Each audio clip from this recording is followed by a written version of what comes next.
Good evening. This is Maestro with a Dawn of War 2 Retribution Elite Modcast. Today, we have a best of 3 series from Season 7 of the Elite League. Our first player in this series is going to be Man of Faith, otherwise known as Tex, the Legend. Playing as the Orc War Boss in Game 1, aggressive tanky melee hero that can charge and disrupt, can walk through cover but can be suppressed. His opponent is Cry, playing as the Lictor Alpha, infiltrating melee assassin commander with displacement. So then, I've been quite busy as of late. I did end up getting a teaching contract. Some of you who, were following along and might have remembered at the start of what is the academic year of earlier this year, I didn't have a teaching contract. Things were very uncertain.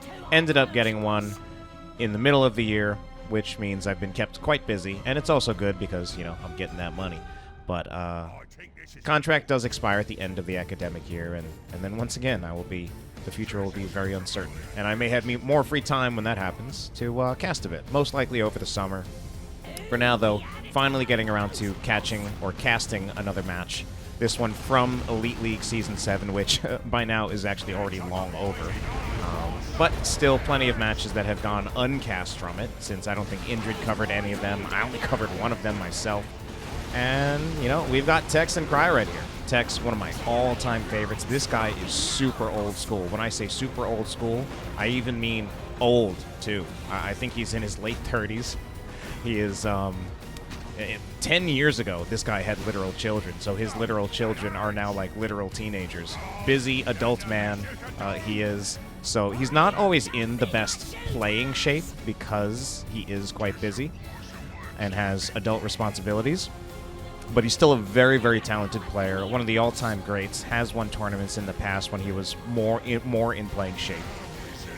Cry right here, no slouch himself. Definitely of newer blood than Tex. Probably overall in better playing shape, but I'm not saying that, he's necessarily guaranteed to win. Right here. And our matchup right here, our Orc War Boss drawing a lot of aggro from these Termagants who do not have Crippling Poison. Just kidding. Crippling Poison is going to come online, and by Crippling Poison, I actually mean the Toxin Sacs upgrade, which grants Crippling Poison. Great for controlling the War Boss, but wasn't really immediately prioritized by Cry.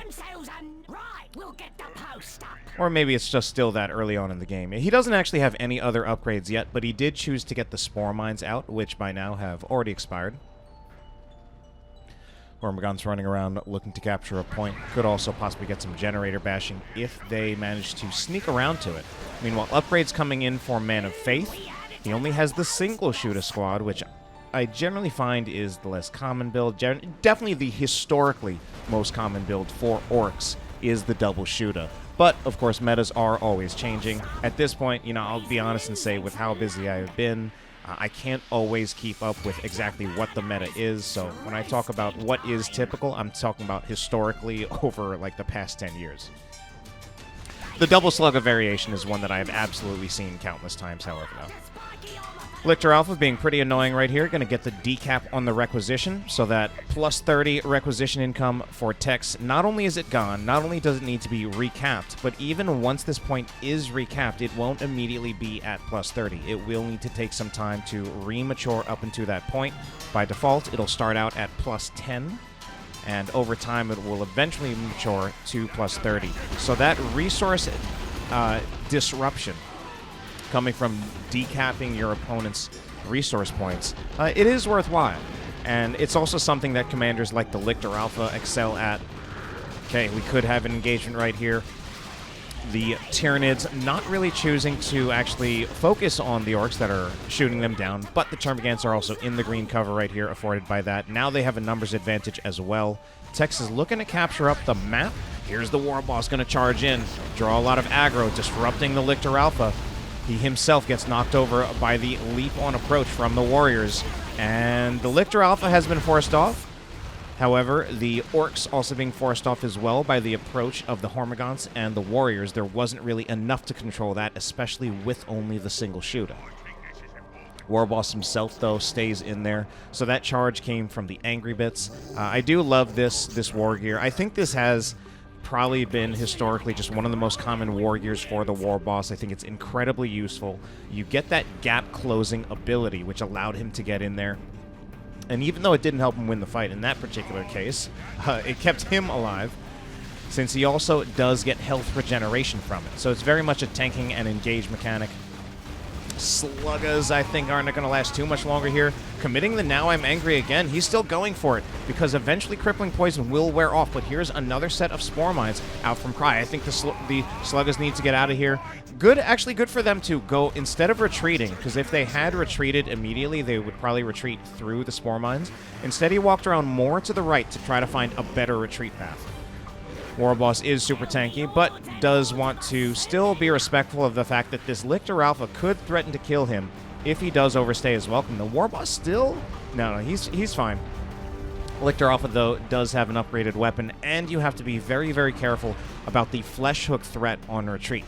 Of course, the Flesh Hook's primary purpose is displacement by pulling in a unit, which can be very effective even against something like the Warboss. In this case, very effective against things like the Die Last Leader of the Shoot a Knob here. But let's talk about this Ard Boys. No, just kidding. It's not the Ard Boys. It's the Use Your Choppas out of the Sluggers right here, helping them turn that fight against the Warriors, who don't stand a chance.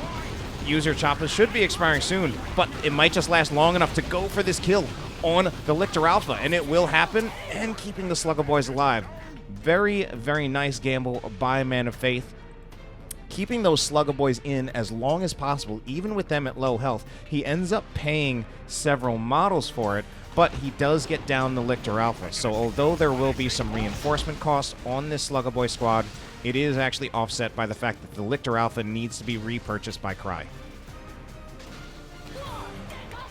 Toxin Miasma for the Lictor Alpha right here. It does give him the ability to reduce speed and damage. Also just gives him a powerful weapon. 65 melee DPS, as well as 4.5 piercing DPS every second for 3 seconds on hit. Is also quite a lot of damage here. Only regular melee damage, which is not ideal, but the stats are good enough to compensate for that. Okay, Warboss is going to charge. Feels like he's a little bit overwhelmed. Does get slowed by the Crippling Poison.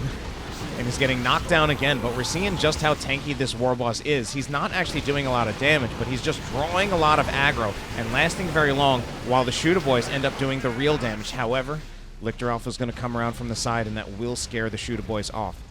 Overall, Tex didn't achieve too much in the sense of he didn't really get too much in terms of kills, but he did buy a little bit of time. I mean, that's kind of the best case scenario. He bought time, but he didn't actually achieve much. He delayed the cap from happening by Cry, but eventually the cap is still happening. Death Dread out, by the way. I did notice, although I guess I didn't note, that Tex did have a tech advantage. He did have the Tier 2 advantage. In fact, he still has it. Cry is only just now teching to Tier 2. So the ideal case here is actually for Tex to run this over to the generator farm and get a full dash. Of course, you know, I've got the bird's eye view, so I know just how far ahead he is in tech. Tex doesn't quite know that exactly, but as an incredibly experienced player, he's got a good sense of it. And even if a Venom Brood is already being built, he can support the Death Dread. And he does have the Burners and Bits, so he can also charge away from a Venom Brood if it does come out. The main thing he does need to be cautious of is the Electroshock Grub and the Venom Brood. So the Venom Brood here purchased, that is inevitable. That was inevitability. No, literally no Cry. I guess maybe you could actually make an argument for a Tyrant Guard, but this is definitely the best purchase to realistically threaten the Death Dread. This Death Dread, I feel he absolutely wants to finish this power generator. But he's going to see... Okay, there it is. He finishes the power generator. I feel like he actually could have looked for a possibility of a kill on the Lictor Alpha. I think it would have only taken one, maybe two. I think 2 more swings would have been required. Rippers coming out will slow the Death Dread, but there's no follow-up at the moment. Not yet. Rippers, I think, going in a little bit too early. They'll get burned down pretty quickly. And now the Warboss, fully kitted out at this point, is shooting in range, but needs to get into melee. Yeah, this is actually great for the Warboss. It's great for Tex in general, even though he's so low on victory points. This Venom Brood doesn't stand a chance, man. I almost want to take back what I said. Maybe the Tyrant Guard would have been a little better. Certainly would have lasted longer. And would not be threatened much at all by the Shooters. Would only be minimally threatened by the Warboss himself. So this is actually looking really strong for Tex. Yeah, they're actually... The victory points were in favor of Cry, but Tex has now really used his Tier 2 advantage to capitalize very, very heavily. He's got the double cap, he's got a tech lead, he's actually not that far off from Tier 3, and he's already winning massively in these fights. I think this Warrior Brute is actually dead. Ouch, indeed it is. The Lictor Alpha should not even be. He does nothing here. He does nothing except die. That's exactly what's going to happen, and Cry actually calls the GG right there. So, wonderful plays by Tex. That means he will go up 1-0 in this series, but of course it's not over yet.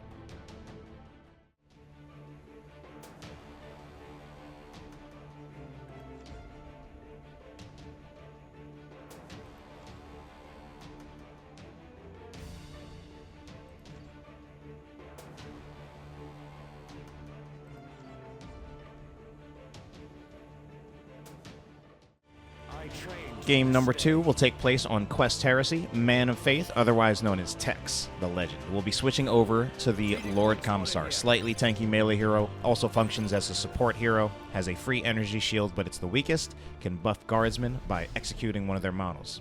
His opponent is Cry, playing as the Hive Tyrant. Very tanky melee hero here. Base health is, I believe, the highest in the game, certainly one of the highest. Has a lot of tanking mechanics and vulnerability, has a charge of his own. And we're going to see how Cry does in this game too right here. Certainly, obviously, a very, very different matchup, given that you've got Imperial Guard. Man of Faith, very much a jack-of-all-trades player, which is something you expect of someone who's played this game for like a literal decade.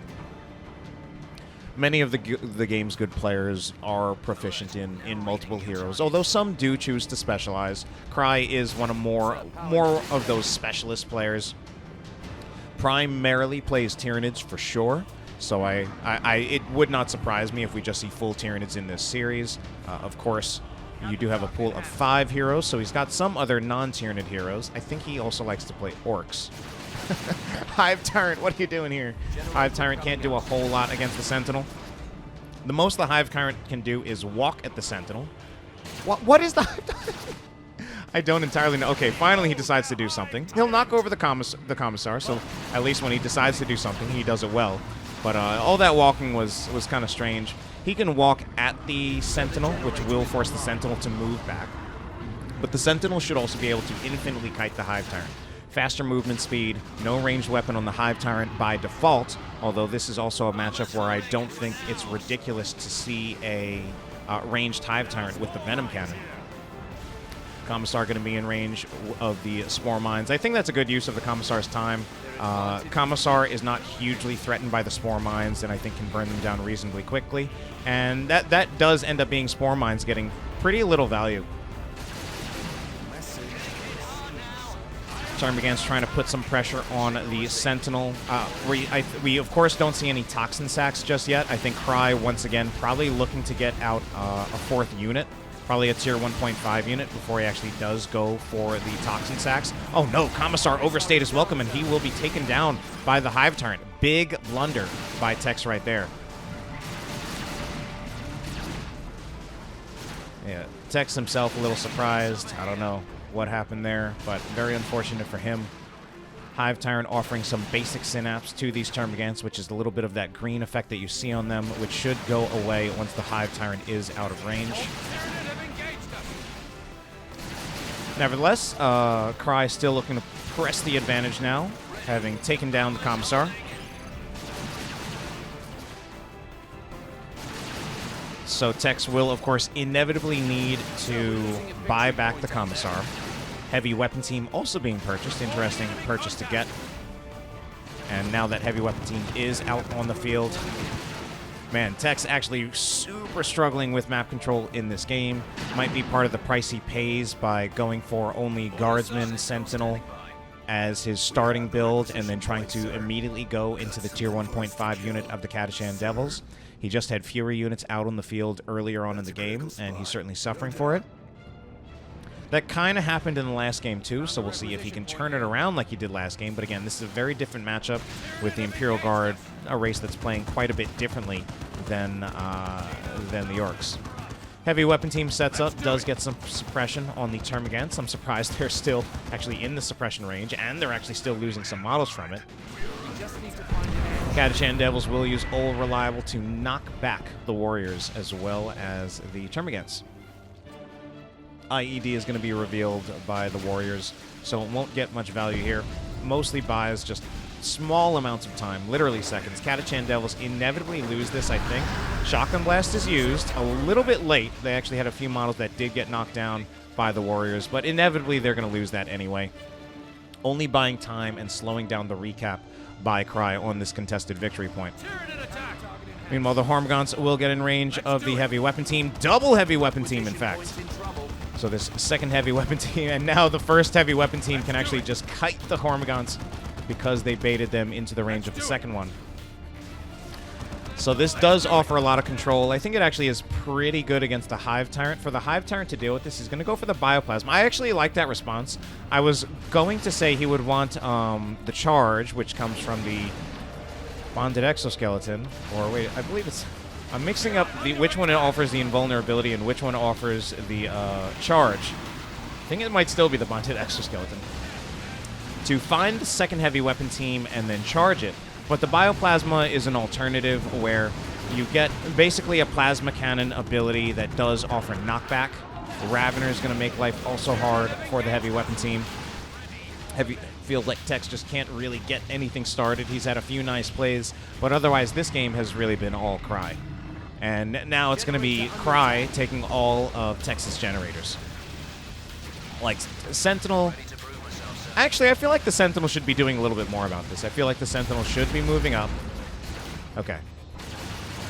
So finally it does move up, and that is enough to scare the Termagants off. Termagants finally actually being upgraded with Crippling Poison. So we're definitely seeing the lower priority on that upgrade in this matchup compared to the last one.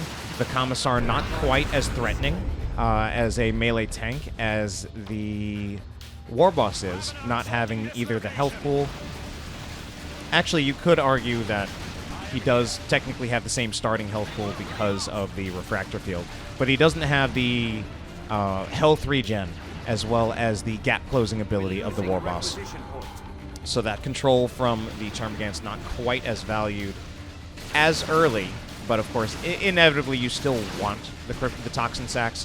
Just the increased range damage is important, and the Crippling Poison is a powerful ability no matter what. It's just not as badly needed here.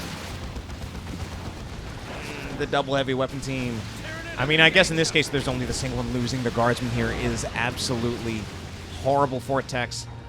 He's also going at such an angle where, like, if he's not properly microing the Sentinel, it goes down 34 hit points. Hormagaun's actually going in for the kill. Okay, finally they realize they're never going to get it, so they turn in on the Commissar. Commissar's going to have to go around here, otherwise he does risk going down. Most likely not. But still, it's still just not a winning fight for Tex, and Tex is actually losing pretty hard at this time. Victory points in favor of Cry. The map control in favor of Cry.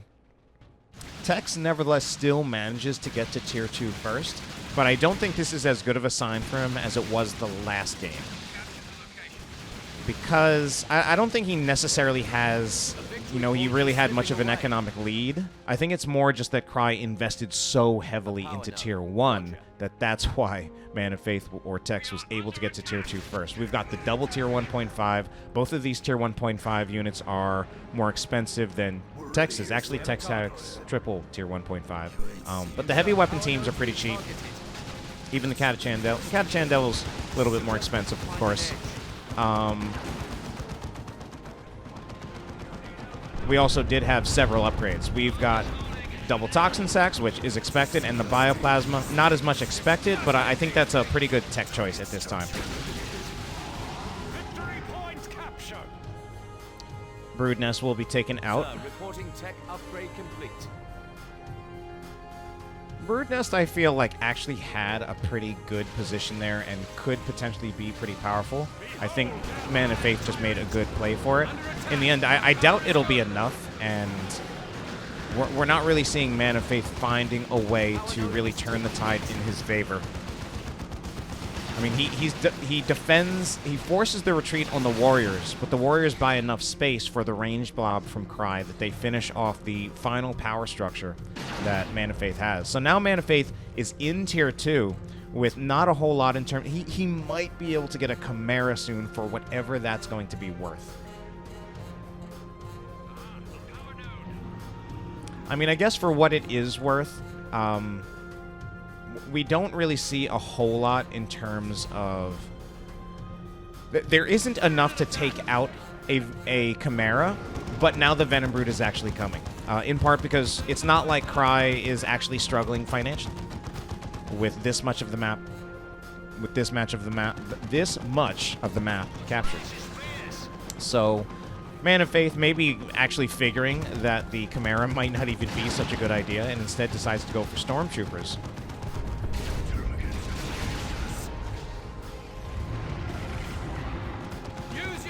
And I think there are some reasonable things about that choice.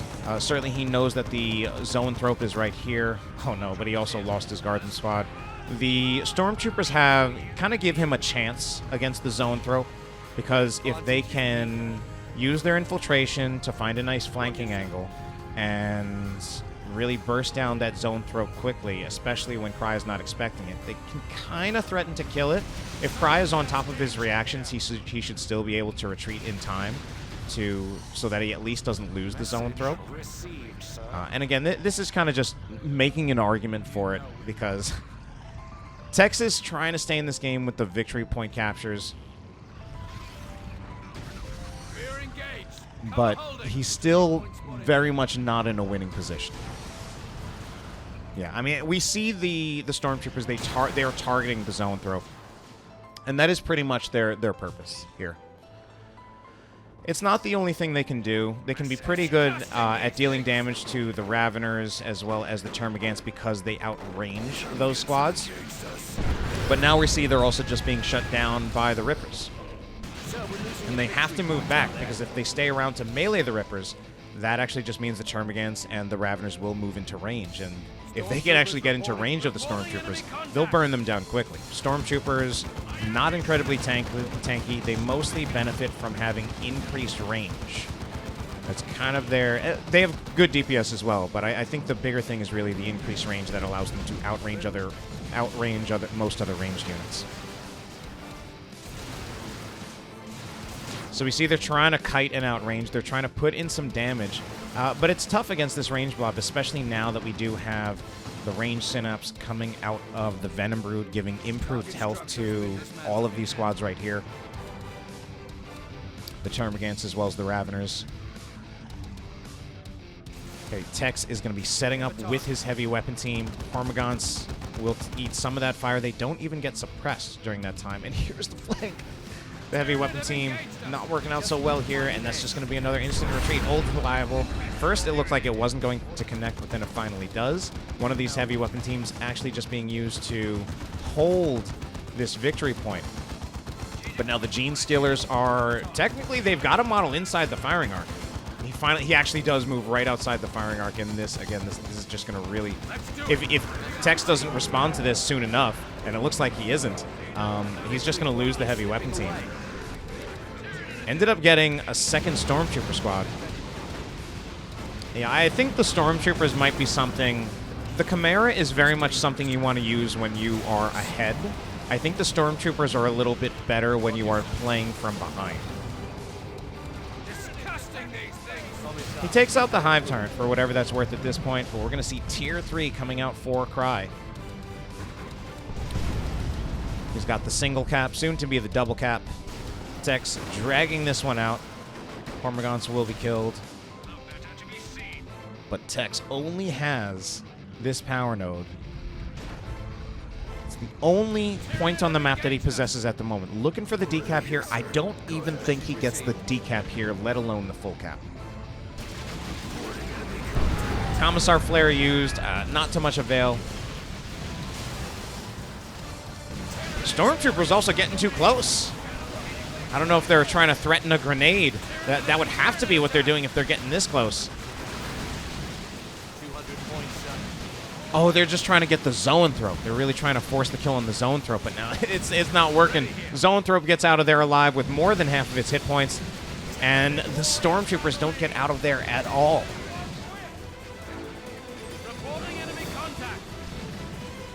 Yeah, that was a strange one.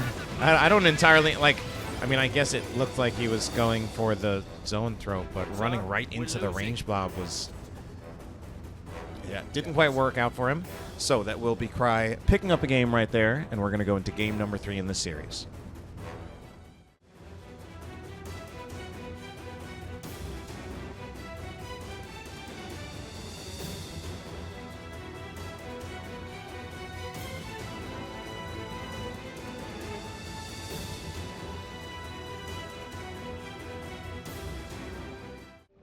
Game number 2. Just kidding. This is game number 3. Will take place on Civil Frontier.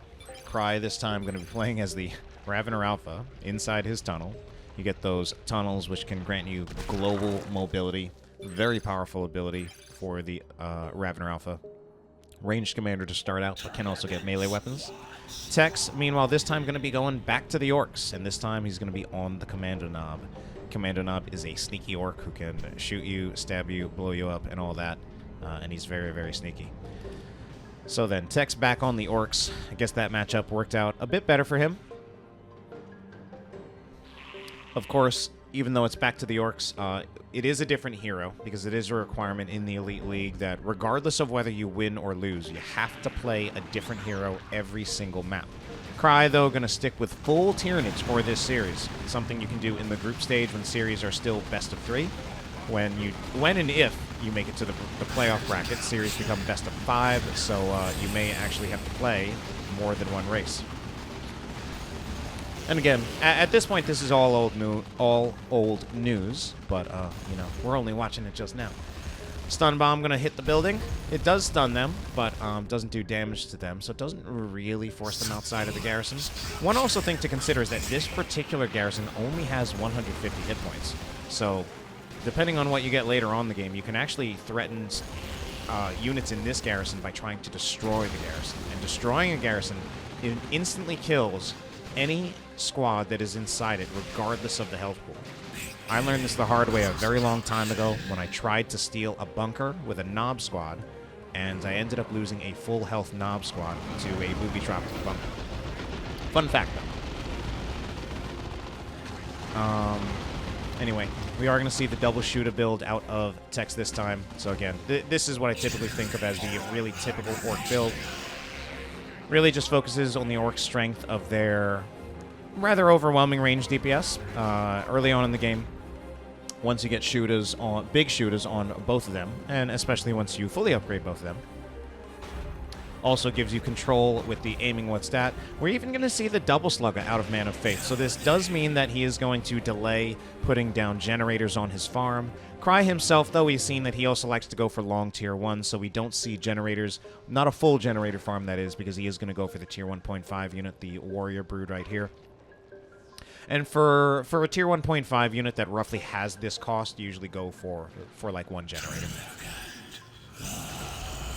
In fact, I'd say that's probably typical for many, probably just many races across the game, where a lot of times you go for a tier 1.5 unit, and it means you usually put down 1 generator. Actually, of course, there are some, such as Space Marines, where you don't go for the 1 generator if you're going for Assault Marines. Instead, you just go for the node, and then you wait for the Assault Marines, and then after you have the Assault Marines, then you put down any other generators that you're going to get. Cry with the victory point lead once again. He's actually had that every single game in this series in the early game, which is very much to be expected for Tyranids. Of course, as we've seen, that's not necessarily what determines the outcome of the game itself. Game 1, you know, he actually lost that pretty handily, even with the early VP lead. Barb Strangler Warrior going to come out effective against the double shooters. However, the double sluggers, I think, are also pretty good at dealing with that, as long as they can find their way to the fight. The sluggers, however, they're probably going to be a unit that will often be split off for capturing purposes. The shooters, however, double shooters often want to stick together. because it's really when they are together that their range DPS is really overwhelming, and having the double cast of aiming what's that is also really just helps you to control any melee heroes, which at the moment the Lictor Alpha, although he starts in ranged, because he's a single entity, can still do a very good job at tying up ranged heroes. Double Shooter Boys are together, but split so that they don't both get suppressed by the warriors at the same time. Aiming what's that, also allowing the Sluggers to get into range. One more shot from the Barb Strangler warriors actually does suppress the Sluggers so that they aren't able to fully get in range, but they're still chasing. Termagants don't have Crippling Poison just yet because Cry likely going for Raveners at this point. I'm still thinking that Cry's going Raveners. Because that's really the only reason why I would think why he would be holding the purchase on the Toxin Sacks.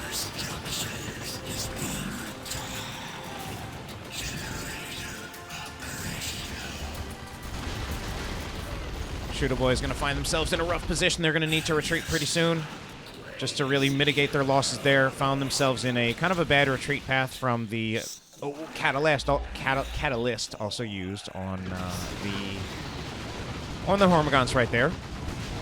Oh my god, they're nearly wiping. Oh, 5 hit points. They're still going for it. They're seeing if it can happen. It's not going to happen, but man, that was actually super scary. Catalyst Global out from the Ravener Alpha. I'm pretty sure that was Catalyst. Or was it? Either way, the Hormagaunts came incredibly close to threatening a kill on those Shooter Boys. Brought that last model down to a mere 5 hit points. It's actually incredibly lucky for Tex to get that squad out of there. Victory points have actually mostly been evened out now by Tex as well. Slugger Boys, like I said, split off, work as a capping unit. Slugger Boys, again, they're off in your capping unit in part because if they are going to join the fight, it does help if they can come from like a flanking angle. At the same time, nice to also have one coming from the front. Commander Knob also does focus good, does fit the profile of a roaming unit pretty well, I think. So he's going to be moving back here. Just going to look for some pressure on the generators. He has pretty good DPS on this starting shooter, so he'll do a pretty good job at that. Sluggers with burners, quite a bit better, though. Ravener Alpha going to be looking around, fully upgraded, so that's what he's looking for. It does have the Toxin Sacks as well, so never ended up getting that Ravener squad. I actually think it's still reasonable and still possible that he might go for the Ravener squad anyway, even on top of everything he's already purchased. Meanwhile, the Slugger's actually having a lot of trouble staying in there.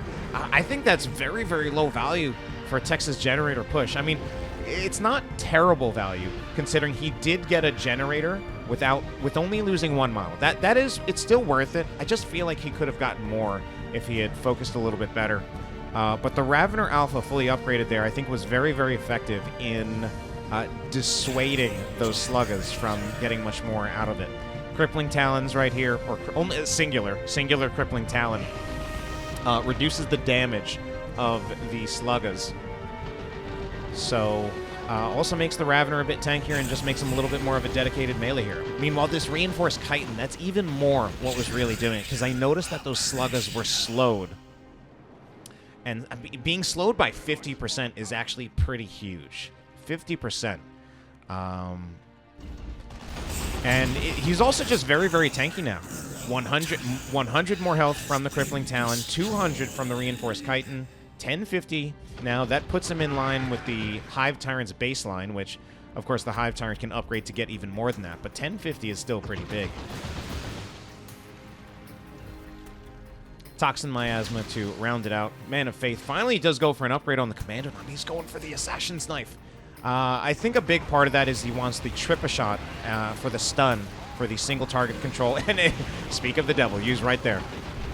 Trip-a-Shot, stun ability, good for single entities like this melee Ravener Alpha. Oh, he's going to look for the kill on the Ravener Alpha. And he does get it. Wow. Very nicely played by Tex with that Assassin's Knife. I was questioning at first, but man, he's already gotten a lot of value out of it. And I say questioning, not necessarily that I think it was bad, but it just didn't immediately strike me as like, oh yeah, definitely go for that. But already showing the value of the weapon upgrade and making plays with it. And only with the one upgrade. Both players going to Tier 2. Tex once again with the tech lead for the 3rd time in a row. But, of course, that by itself doesn't necessarily guarantee that he is in a winning position. We could argue that Game 2 he didn't necessarily have a tech lead. I mean, or... I'm sure people are going to roast me for this, but technically he did have a tech lead. I guess it wasn't really an advantage. Oh no, Command Knob goes down here. Super sad. But I felt that second game, it was more that Cry had invested so much in Tier 2 than Man of Faith had actually gotten an economic lead. That's what I mean to say. Full generator farms up for both players. So generator bashing has actually been pretty minimal here. Sad thing, of course, about not finishing off a Tyranid generator is that they will regenerate. It is rather slow, but, you know, if you leave it alone, a 100 health Tyranid generator will eventually regen to full. Meanwhile, some hidden boys here getting the value. The Hide the Boys Global out of Man of Faith makes a very good argument for getting Sluggas in this matchup, getting a second Slugga squad instead of trying to go for something like Storm Boys, because you can get the flanking and surprise value out of the Sluggas, who are, I would say, more cost-effective than Storm Boys, but of course lack the utility of being able to jump. But being able to infiltrate them does kind of give you similar functionality. Not exactly the same, but you can do some of the same things with it. Meanwhile, the War Truck is also the name of the game here. Historically strong, purchased for orcs, incredibly cheap for the value that it provides. It's also made of papier-mâché, so you have to be very, very careful with it, and you need some high-level micro to really get some value out of it. And, oh god, the value of just being able to drive over the Ravener tunnels is also great as well. So this game 3, Tex was really looking on the back foot in that last game. Struggling with the Imperial Guard against Cry's Tyranids, but apparently the Orcs, that's where Man of Faith or Tex seems to have Cry's number. That being said, this game isn't over by any means. It's definitely in the lead for Tex at the moment. Cry is absolutely not out of it. But, I mean, just compare that to Game 2, where Cry honestly wiped the floor with Tex's Imperial Guard. Meanwhile, man, this Ravener Alpha is very much becoming something that's difficult to deal with. And I think that I'm more and more understanding the reasoning for the Assassin's Knife. I'm actually liking it just so much. The more I think about it, having that Assassin's Knife it allows him to actually duel the Ravener Alpha to some extent. Still has less health, but of course he does have that assassinate ability, which is very threatening. And the Trip-a-Shot is really actually, it's more so the Trip-a-Shot than the assassinate that is what really helps him against this Ravener Alpha.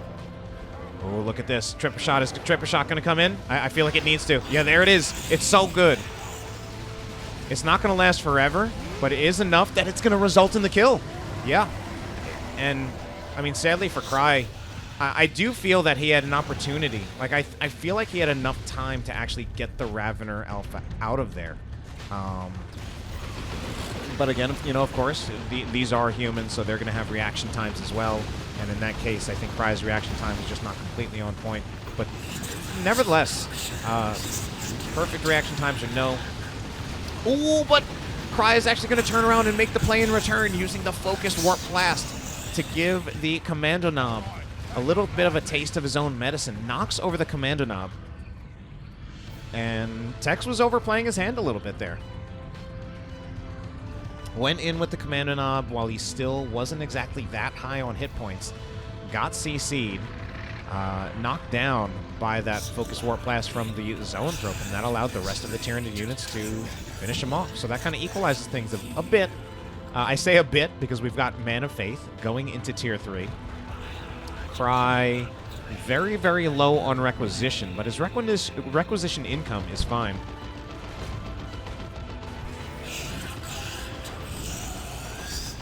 Sluggas don't quite I don't think they got a single model there trying to kill those Hormagaunts on retreat. Tex has more of an opportunity for this generator bash than I feel that he realizes. given that we don't see a Venom Brood. But again, you know, I've got that bird's eye view. Tex is probably literally thinking, I don't see a Venom Brood, so I have to be careful because of the possibility that there may be one. Because a Venom Brood that catches this war truck at the right angle in the wrong place for the war truck could actually kill it outright. A lot less likely at this level of play, but I mean, again, the double sluggers could take down this generator farm so fast. But Tex doesn't want to commit to it because again, he actually just doesn't realize. You know what? I think actually between the Electroshock Grub and even the Focused Warp Blast, I think he still has a reason to be concerned because again of how squishy this war truck is. I think between the Electroshock Grub and the Focused Warp Blast, I don't think that's enough to completely take out the war truck, but I do think it brings it down to sub 100. And then from sub 100, even just things like the regular basic attack from the Zone Thrope, which isn't even normally considered anti-vehicle damage, could start threatening the war truck. This is a dead Shooter Boy squad, I think. How is that timing right there? Oh, it's too late. I think if the timing... He tried so hard, but in the end, it didn't even matter. I think the idea there is he wanted the timing of that Ravener call-in to just land right on top of that Shooter Boy squad. That's another close call on retreat kills, where Tex just manages to walk away very, very... just by the skin of his teeth. Still not committing hard to the generator bash. Still apparently doesn't know that Cry does not actually have a Venom Brood. That being said, still, again, there is some of the threat just from the Warrior and the Zone Throw. But my god, talk about threat. The looted tank here. Okay, so the Warrior Brood and the Zone Throw might be enough to scare... Yeah, so see, we exactly see that combination right here. That was the Electroshock Grub and the Focused Warp Blast. It brings it down to 19. Just from those abilities. Not enough to finish it off, but even just the attack from the Zone Thrope there could potentially finish it. Of course, part of that there was, I believe those did actually connect on the rear armor of the war truck. But, yeah, finally we see the Venom Brood because the Zone Thrope and the Warrior absolutely not going to be enough against this looted tank. And this is around the time where I actually would like to see Tex commit to finishing off the power generators. But it looks like he's going to prioritize the rest of the map instead, which, you know what? Maybe that is the better choice. I think he was a little bit behind on map control in terms of resources, or maybe it was a little bit more equal-ish, because he does still have the victory point lead. It's actually been kind of a slow play game here. But this has been the best and most even game so far. Hopefully it doesn't end with a sound bug like the last one. Okay, Focus Warp Blast goes out. So does the Electroshock Grub. This looted tank is now in a bit of trouble. Venom Brood is here to follow up. What happened to the... There was no disruption. It was supposed to come out. The looted tank is actually nearly dead. The stun bomb coming in to try to slow it down, but it's not fast enough. Slow down the Venom Brood, that is. My god, I can't believe the looted tank actually goes down like that. We're going to see the Ravener Alpha go down as well, but not exactly an equal trade. And the war truck goes down as well, so big plays for Cry. He is going to full retreat, which does give Tex the map again. Should be able to get a double cap in the meantime. But overall, I feel like the win there is in favor of Cry. Tex is not doing so badly economically. In fact, he's doing great. So it's not unreasonable or not unexpected that, yeah, I was going to say, another looted tank comes out pretty soon, but he still needs to go through the build time. And I feel like even just the build time here of this second looted tank could be enough for Cry to get back out onto the field, win another fight that gives him a double cap. And probably several resource points. A lot of back and forth in this game right here. Nevertheless, Man of Faith still with the victory points ticking down in his favor. And trying to slow... Ooh, yeah.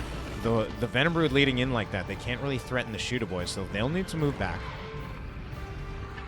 However, at some point, the Shooter Boys inevitably have to go. I actually think it might be better for them to go sooner rather than later.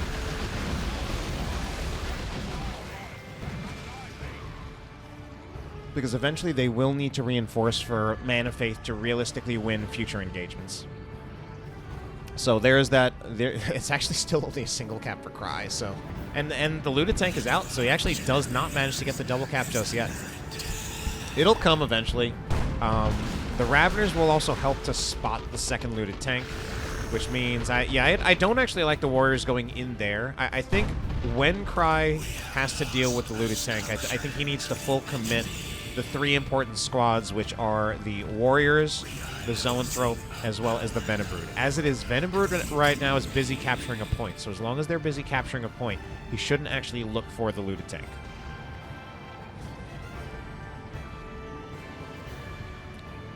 Infiltrated Commando Knob right here. Actually going to switch weapons now, going for the special shoot-up. Makes sense at this point because what's more important, the most important thing for him at this point is to be able to disrupt the Venom Brood rather than to control the Ravener Alpha. Looted tank actually pretty much counters the Ravener Alpha. Sluggas, though, I was going to say, in a lot of trouble. Here comes, okay, now at this point, Cry is getting pincered. He's got a bigger army, but he's finding himself being more threatened. We need a boom shot coming out from the looted tank, I think, to help him win this fight. No, just the pincer movement from Tex is enough for him to win another fight, so he'll recapture the victory points. Back and forth, very much the ebb and flow in this game that we actually didn't see in games 1 and 2. Or maybe you could actually say that, you know, we saw it in like the first 8 minutes of game 1 before Tex really ran away with it. Though Tex, definitely the one who's more going to be tightening the noose right here. Moving up the Commando Knob. Looking for the triple cap at this point, which... triple cap at this point with where Cry is in terms of victory points. That's definitely something where we could be seeing the end of the game fairly soon, if Tex succeeds in this. He is already backing off the double Sluggas, but we're going to see the second looted tank. That's going to be a little bit rough for Cry. Cry going up to tier 3. And he's actually doing well enough in... Oh, actually, he doesn't have any more power. He's got decent requisition income. Better than Man of Faith's, actually. So I think... Oh, this is actually looking... Now this is looking really tough for Cry. Because it's actually going to be quite a while before he can realistically get his Carnifex out on the field. And he doesn't really have the luxury of time at this moment.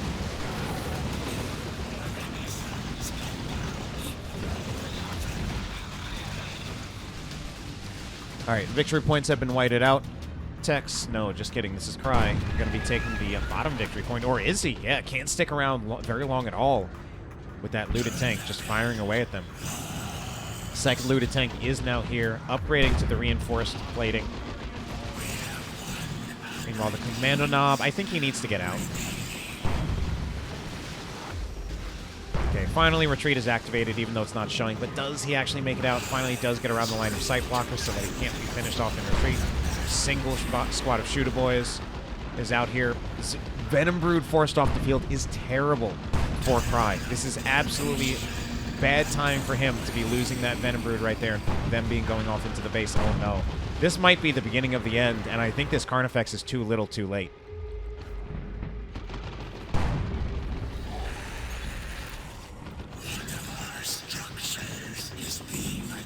Alright, I don't know if Cry can come back from this at this point.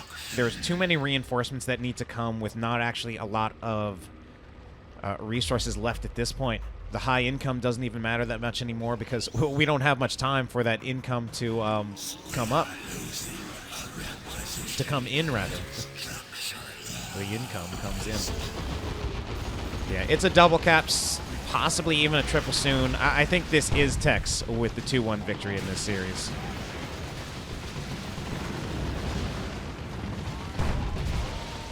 This looted tank also has, like, no health. But it did its job. Cry has mere seconds to get a decap just to slow things down. I don't think he does it. Yeah, I think that is the last victory point, and that is it. That is game number 3 going in favor of Tex, and he takes the series. Hope you enjoyed it, and have a good night.